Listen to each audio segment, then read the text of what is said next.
జీవితంలో ఒక్కసారైనా చేయాల్సిన యాత్ర చార్ధామ్. లతగారి ఆధ్వర్యంలో సంప్రదించండి. నమస్తే, వెల్కమ్ టు సుమన్ టీవీ. నేను మీ Sai Bhairi. IPL 2026 match number 7 CSK versus Punjab super kings. సో ఈ మ్యాచ్ జరగబోతుంది. ఇప్పటికే ఇద్దరు ఒక్కొక్క మ్యాచ్ ఆడున్నారు. చెన్నై సూపర్ కింగ్ ఓటమి పాలై ఉంది. పంజాబ్ గెలిచి 2 పాయింట్లతో ఇప్పుడు రెండో మ్యాచ్లోకి అడుగు పెడుతుంది. సో ఈ మ్యాచ్లో ఎవరు గెలిచేటువంటి అవకాశం ఉంది, టీం యొక్క బలాబలాలేంటి, 7th మ్యాచ్లో ఏ రకంగా ఉండబోతుంది అనేటువంటి విషయాన్ని కూడా మనం పరిశీలిద్దాం. ఈ మ్యాచ్ చెన్నైలో జరగబోతుంది, చిదంబరం స్టేడియంలో. సో చెన్నై అంటే ఆబ్వియస్గా చెన్నై టీంకి కొంత ఎనర్జీ బూస్టప్ అయ్యేటువంటి అవకాశం ఖచ్చితంగా ఉంటుంది. చెన్నై టీంలో జరిగితే ఆ క్రౌడ్ ఎలా ఉంటుందో అదంతా కూడా మనకు తెలిసిందే. బట్ ఇక్కడ ఒకసారి గణాంకాలు చూస్తే రికార్డ్ గతంలో ఇద్దరు పోటీ పడినప్పుడు హెడ్ టు హెడ్ 2 మ్యాచ్లు ఆడినప్పుడు, ఈ 2 టీంలు ఆడినప్పుడు గత 10 మ్యాచ్లు కనుక తీసుకుంటే చెన్నై సూపర్ కింగ్ 3 మ్యాచ్లు మాత్రమే గెలిచింది, పంజాబ్ 7 మ్యాచ్లు గెలుపొందింది. అంటే అప్పర్ హ్యాండ్ పంజాబ్ సూపర్ కింగే ఉంది. అండ్ ఇంకొకటి 2025 గత సీజన్లో ఐపీఎల్లో 2 మ్యాచ్లు కూడా పంజాబే గెలిచింది చెన్నై మీద, 2 మ్యాచ్ల్లో కూడా. సో అలాగే ఈ యొక్క వెన్యూ చిదంబరం స్టేడియం వద్ద ఉన్నటువంటి రికార్డ్ ఏ రకంగా ఉంది, అక్కడ స్కోర్ ఏ రకంగా వచ్చే అవకాశం ఉంది, అక్కడ పిచ్ కండిషన్ ఏ రకంగా ఉంది అన్నటువంటి వివరాలు కూడా చూస్తే ఇక్కడ యావరేజ్ స్కోర్ వచ్చేసి 163 యావరేజ్ స్కోర్ కనిపిస్తుంది. అలాగే సెకండ్ ఇన్నింగ్స్ స్కోర్ వచ్చేసి 150. ఓవరాల్గా ఈ 2 మ్యాచ్లు ఆడినప్పుడు అని కాదు, ఈ స్టేడియంలో ఐపీఎల్ మ్యాచ్లు ఇప్పటివరకు జరిగినప్పుడు యావరేజ్ స్కోర్ ఫస్ట్ ఇన్నింగ్స్కి 163, సెకండ్ ఇన్నింగ్స్కి 150 ఉంది. అంటే పెద్దగా 200 వచ్చేటువంటి అవకాశం లేదు అనిపిస్తుంది, కానీ వస్తే రావచ్చు కూడా. హైయెస్ట్ వచ్చేసి 246 ఈ గ్రౌండ్లో ఇప్పటి వరకు స్కోరు రావడం జరిగింది. లోయెస్ట్ వచ్చేసి 70 రన్స్.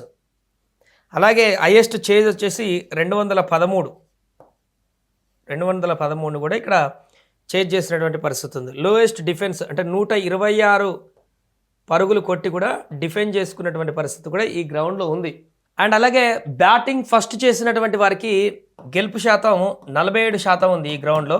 సెకండ్ బ్యాటింగ్ చేసిన వారికి 43% గెలుపు రేషియో మనకి ఇక్కడ ఈ గ్రౌండ్లో కనిపిస్తుంది. అండ్ అలాగే ఈ గ్రౌండ్లో పేసర్లకి 59% అడ్వాంటేజ్ ఉంది, స్పిన్నర్లకి 41% అడ్వాంటేజ్ కనిపిస్తుంది ఈ గ్రౌండ్లో. సో ఇంచుమించుగా ఒక 10-11% తోటి ఇద్దరు కూడా స్పిన్నర్లు, అదేవిధంగా పేసర్లు ఇద్దరు కూడా ఆడించేటువంటి అవకాశం ఉంది. ఇది గత రికార్డ్స్ ఈ గ్రౌండ్లో. అదేవిధంగా ఈ 2 టీమ్స్ ఆడినప్పుడు జరిగినటువంటి రికార్డ్స్. గత సీజన్లో 2-2 కూడా ఓడిపోయింది చెన్నై, కాబట్టి ఇప్పుడు ఏ రకంగా ఉంటుందన్న చూద్దాం. ఒకసారి ప్లేయింగ్ 11లోకి వెళ్ళి బ్యాటింగ్ బౌలింగ్ కంపారిజన్ చేసి ఎవరికి ఎడ్జ్ ఉన్నటువంటి విషయాలు కూడా మనం చూద్దాం. రైట్, ఇక 2 జట్ల ప్లేయింగ్ 11 విషయానికి వస్తే గత మ్యాచ్లో ఆడినటువంటి ప్లేయింగ్ 11 మనం చూస్తే సిఎస్కే నుంచి Sanju Samson, Ruturaj Gaikwad, Ayush Mhatre, Matthew Short, Sarfaraz Khan, Kartik Sharma, Shivam Dube, Jamie Overton, Matt Henry, Anshul Kamboj, Khaleel Ahmed, Noor Ahmad, వీరు ఇంపాక్ట్తో కలిపి 12 మంది వీళ్ళు లాస్ట్ మ్యాచ్లో ఆడడం జరిగింది. ఇప్పుడు సిఎస్కేకి అడ్వాంటేజ్ ఏంటంటే డ్యువల్ బ్రేవిస్ ఈ మ్యాచ్లో ఉంటున్నాడు. బ్రేవిస్ ఉంటున్నాడు కాబట్టి బ్యాటింగ్ ఆర్డర్లో మరికొంత స్ట్రాంగ్ అయింది. ఇక్కడ గత మ్యాచ్లో వరుసగా వికెట్లు పడుతున్నటువంటి నేపథ్యంలో బ్యాటింగ్ ఆర్డర్లో ఒక ఎక్స్ట్రా బ్యాట్స్మెన్ని తీసుకోవడం చేత వాళ్ళకి బౌలింగ్లో ఒక ఆపర్చునిటీ పోయింది. కాబట్టి ఇప్పుడు నూర్ అహ్మద్ని మళ్ళీ తీసుకునేటువంటి అవకాశం ఉంటుంది ఈ మ్యాచ్లో. బ్రేవిస్ వచ్చింది కాబట్టి ఖచ్చితంగా ఇంపాక్ట్ ప్లేయర్లో నూర్ అహ్మద్ని మొన్న ఫస్ట్ మ్యాచ్ తీసుకున్నారు, ఇప్పుడు తీసుకునేటువంటి అవకాశం ఉండదు. బ్రేవిస్ ఉన్నాడు కాబట్టి ఇక్కడ బ్రేవిస్ వెళ్తే 11లో సెట్ అవుతారు. నూర్ అహ్మద్ ప్లేస్లో ఇంపాక్ట్లో తీసుకునేటువంటి ప్లేయర్లు రాహుల్ చాహర్ కానీ ఇంకొక బౌలర్ని కానీ తీసుకునేటువంటి అవకాశం ఉంటుంది. ఇప్పటికే Overton, Matt Henry, Anshul Kamboj, Khaleel Ahmed బౌలర్లు ఉన్నారు. చెన్నైలో కొంత స్పిన్కి అప్పుడప్పుడు అడ్వాంటేజ్గా మారుతుంది కాబట్టి రాహుల్ చాహర్ని ఇంపాక్ట్గా తీసుకునేటువంటి అవకాశం ఉంది, లేదా ఇంకొక స్పిన్నర్ని ఆల్టర్నేట్గా లేక ఇంకొక బౌలర్ని తీసుకునేటువంటి అవకాశం ఉంది. బ్యాటర్గా బ్రేవిస్ ఆల్రెడీ స్ట్రాంగ్గా ఉన్నాడు కాబట్టి. అండ్ ఎంఎస్ ధోని ఈ మ్యాచ్లో కూడా ఉంటాడా లేదనేటువంటి దానికి సంబంధించి ఎట్టి పరిస్థితుల్లో ఉండేటువంటి అవకాశం కనిపించట్లేదు. నిన్న నెట్స్లో ప్రాక్టీస్ చేశాడు ధోని, బట్ అందరికీ ఆ ప్రాక్టీస్ చూసి వచ్చేస్తాడు కావచ్చు అని అనుకున్నాం, కానీ లేదు. కాకపోతే 2 వారాల బదులుగా 4 మ్యాచ్లకు బదులుగా 3వ మ్యాచ్కి అందుబాటులో ఉంటుండొచ్చు, కానీ 2వ మ్యాచ్లో ఆడేటువంటి అవకాశం మాత్రం చాలా తక్కువే. మేబీ ఉంటే అక్కడ డగౌట్స్లో అక్కడ టీం మెంబర్స్తో పాటు ఉండొచ్చు ధోని, బట్ ప్లేయింగ్ 11లో అయితే ఉండేటువంటి అవకాశాలు కనిపించట్లేదు. ఇక పంజాబ్ సూపర్ కింగ్ విషయానికి వస్తే గత మ్యాచ్లో ఆడినటువంటి ప్లేయింగ్ 11 ప్రియాన్స్ ఆర్య, ప్రభుమోహన్ Singh, Cooper Connolly, Shreyas Iyer, Nehal Wadhera, Shashank Singh, Marcus Stoinis, Bartlett, Arshdeep Singh, Vyshak Vijay Kumar, Yuzvendra Chahal, Marco Jansen. So ఈ యొక్క కాంబినేషన్లో ఏమైనా మార్పు చేర్పులు ఉంటాయంటే ఎట్టి పరిస్థితుల్లో ఉండకపోవచ్చు. ఇక్కడ రెండు బ్యాటింగ్ విషయాలను కంపేర్ చేస్తే ప్రియాన్స్ శర్మ, ప్రభుమోహన్ సింగ్ పంజాబ్కి మంచి ఓపెనింగ్ స్టార్ట్ ఇస్తున్నారు. గత సీజన్లో వీళ్ళిద్దరు చేసినటువంటి విధ్వంసం మనందరికీ చూసిందే. బట్ ఇక్కడికి వచ్చేసరికి సంజు శాంసన్ మొదటి మ్యాచ్లో విఫలమయ్యాడు. రుతురాజ్ గైక్వాడ్ కూడా అనుకున్నంత స్థాయిలో అసలు రానియట్లేదు ఈ మధ్యకాలంలో. ఓపెనింగ్లో రెండింటిని కంపేర్ చేస్తే పంజాబ్కే కొంత ఎడ్జ్ కనిపిస్తుంది ఓపెనింగ్ విషయంలో. మాథ్యూ షార్ట్నర్, ఆయుష్ మాత్రే ఇక్కడ కనిపిస్తున్నాడు.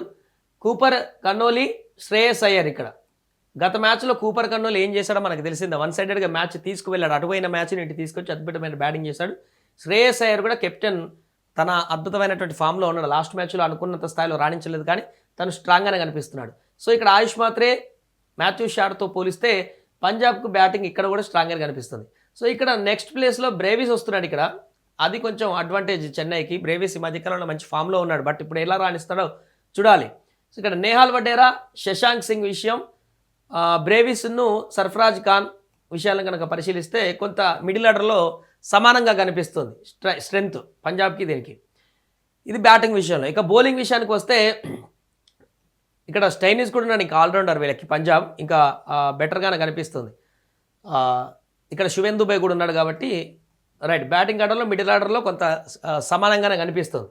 బౌలింగ్ విషయానికి వస్తే సిఎస్కేలో హెన్రీ, అన్షుల్ కాంబోజ్, ఖలీల్ అహ్మద్, నూర్ అహ్మద్ ఉన్నాడు. నూర్ అహ్మద్ ప్లేస్లో ఇంకొక బౌలర్ని పెడతారు కాబట్టి శివన్ దుబే కూడా బౌలింగ్ చేస్తాడు కాబట్టి ఓవర్టర్న్. సో బౌలింగ్ విషయంలో గత మ్యాచ్లో చూసాం చెన్నై ఫెయిల్ అయినటువంటి బౌలింగ్ కనిపించింది. కొంత కంబ్యాక్ ఇచ్చినట్టు చేసినా కూడా అది అంత పెద్దగా ఇంపాక్ట్ చూపించలేదు బౌలింగ్లో. నెక్స్ట్ ఇక్కడ బాట్లెట్, హర్షదీప్ సింగ్, వైశాఖ్ విజయ్ కుమార్, యుజ్వేంద్ర చాహల్ అద్భుతమైనటువంటి బౌలింగ్ చేశాడు మొన్న ఫస్ట్ మ్యాచ్లో. ఊహించిన విధంగా మలుపులు తిప్పాడు. హర్షదీప్ సింగ్ అనవసరమైన ఎక్స్ట్రా పరుగులు ఇచ్చి కొంత గాడి తప్పినట్టు కనిపించింది గత మ్యాచ్లో. ఇప్పుడు ఏం చేస్తాడనేది చూడాలి. వైశాఖ్ విజయ్ కుమార్ కూడా రాణించాడు. ఇక మార్కోస్ జాన్సన్ ఇంపాక్ట్లో ఒక ప్లేయర్ని పెట్టుకుంటే జాన్సన్ కూడా ఇన్ అవుతాడు కాబట్టి జాన్సన్ కూడా అద్భుతమైన ఆ హైట్కి బౌలింగ్కి చాలా మంచిగా బౌలింగ్ చేసేటువంటి పరిస్థితి. స్టైనిస్ ఎలాగ ఉన్నాడు, బాట్లెట్ ఎట్లా ఉన్నాడు.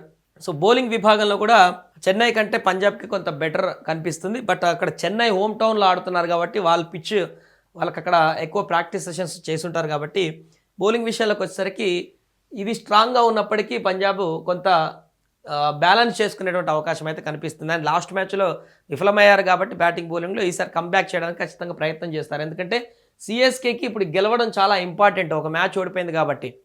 నిన్న చూసాం ఎస్ఆర్హెచ్ కంబ్యాక్ ఎలా ఇచ్చిందో. మొదటి మ్యాచ్ ఓడిపోయిన తర్వాత బౌలింగ్లో విఫలమైన తర్వాత ఇంకా బౌలింగ్ దారుణంగా ఉందనుకున్న టైంలో ఊహించిన విధంగా మలుపులు తిప్పేశారు మ్యాచ్ని. కోల్కతా నైట్ రైడర్స్ ఒక రకంగా భీకరంగా కొడుతున్న సందర్భంలో కూడా మ్యాచ్ మలుపు తిప్పారు. అలా మలుపు తిప్పగలిగితే మ్యాచ్ సిఎస్కేకి వెళ్ళేటువంటి అవకాశం ఉంటుంది. లేదంటే ఈ యొక్క ప్యాటర్న్ స్ట్రాంగ్గా ఉన్నటువంటి పంజాబ్ మాత్రం ఇలానే వెళ్తే హ్యాపీగా పంజాబ్ గెలిచేటువంటి అవకాశం కనిపిస్తుంది. ఏదేమైనా ఈ మ్యాచ్ మాత్రము చెన్నైలో జరుగుతుంది కాబట్టి అంత ఈజీగా చెప్పడానికైతే లేదు. ఇది కొంత స్ట్రాంగ్గా కనిపిస్తున్న చెన్నై పంజాబే గెలుస్తుందని చెప్పడానికైతే అంత ఈజీగా ఉండదు. ఎందుకంటే చెన్నైలో జరుగుతుంది, హోమ్ గ్రౌండ్లో జరుగుతుంది. వాళ్ళకి అక్కడ క్రౌడ్ సపోర్ట్ కానీ అక్కడ ఉన్నటువంటి సపోర్ట్ ఎలా ఉంటుందో మనందరికీ తెలిసిందే. ఇక ధోని కూడా వస్తే ఆ బూస్టప్ వేరే ఉంటుంది అక్కడ డగౌట్స్లోకి. కాబట్టి ఈ మ్యాచ్ మొదటి మ్యాచ్ లాగా వార్ వన్ సైడ్ అయినట్టుగా అయితే అయ్యేటువంటి పరిస్థితి ఉండకపోవచ్చు. మొదటి మ్యాచ్లో సిఎస్కే 127 చేసి ఘోరమైనటువంటి తక్కువ స్కోర్ చేసి అవతల జట్టుకి అడ్వాంటేజ్ ఇచ్చింది. ఈ మ్యాచ్లో అలా ఉండకపోవచ్చు. టఫ్ ఫైట్ అయితే ఉంటుంది. ఒకవేళ బ్యాటర్స్ మళ్ళీ గత మ్యాచ్ల లాగానే విఫలం అయితే బ్రేవిస్ వచ్చినా కూడా అదే పర్ఫార్మెన్స్ కనుక చేయగలిగితే 180 స్కోర్ ఇక్కడ గుడ్ స్కోర్. 180, 190 కాపాడుకొని హ్యాపీగా 200 కొట్టాల్సిన పని కూడా లేదు. ఇక్కడ బ్యాటింగ్ ఆర్డర్ కూడా స్ట్రాంగ్ ఉంది కాబట్టి అది ఎంతవరకు బౌలర్లు ఇంపాక్ట్ చూపిస్తారన్నది చూడాలి.